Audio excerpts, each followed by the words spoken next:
1975 থেকে 1983 পরপর 3টে বিশ্বকাপ হয়েছিল ক্রিকেটের পুণ্যভূমি ইংল্যান্ডের মাঠে। একই ঘটনা টেস্ট চ্যাম্পিয়নশিপের ক্ষেত্রেও। 2021 থেকে 2023 সালের পর 2025 সালেও টেস্ট ক্রিকেটের বড় এই ম্যাচ অনুষ্ঠিত হবে ইংল্যান্ডের মাঠে।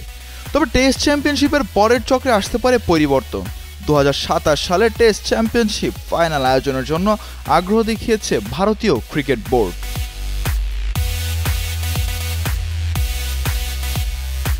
খবরটি সামনে এনেছে বিখ্যাত ব্রিটিশ গণমাধ্যম দ্য গার্ডিয়ান। তারা জানায়, গত মাসে জিম্বাবুয়েতে অনুষ্ঠেয় আইসিসি চিফ এক্সিকিউটিভস কমিটির এক বৈঠকে ভারত এই বিষয়ে আনুষ্ঠানিকভাবে আগ্রহ প্রকাশ করেছে। আর এই প্রস্তাবকে আইসিসির পক্ষ থেকেও বেশ ইতিবাচক হিসেবেই দেখা হচ্ছে বলে এখন পর্যন্ত জানা গিয়েছে।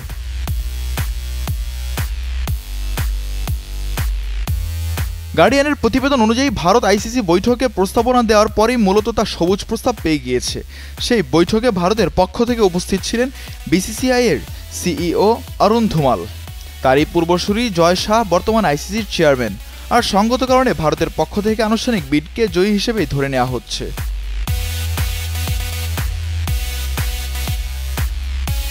উল্লেখ্য, 2021 সালে টেস্ট সিরিজ ফাইনাল আয়োজন করে হ্যাম্পশায়ারের রোজ বল স্টেডিয়াম।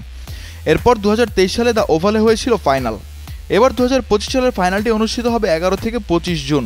ম্যাচ হবে লর্ডসে, যেখানে লড়বে অস্ট্রেলিয়া ও দক্ষিণ আফ্রিকা।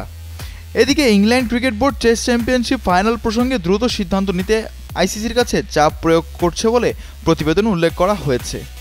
2027 টেস্ট চ্যাম্পিয়নশিপ ফাইনাল অন্য কোনো নিরপেক্ষ ভেন্যুতে হলে ইংল্যান্ড সে সময় অতিরিক্ত একটি সিরিজের জন্য নিজেদের প্রস্তুত করতে চায়।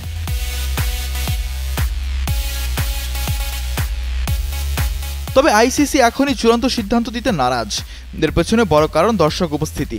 ফাইনাল যদি ভারতে হয় এবং ভারত ফাইনাল উঠতে না পারে, তবে গ্যালারিতে দর্শক সংখ্যা কমে যেতে পারে।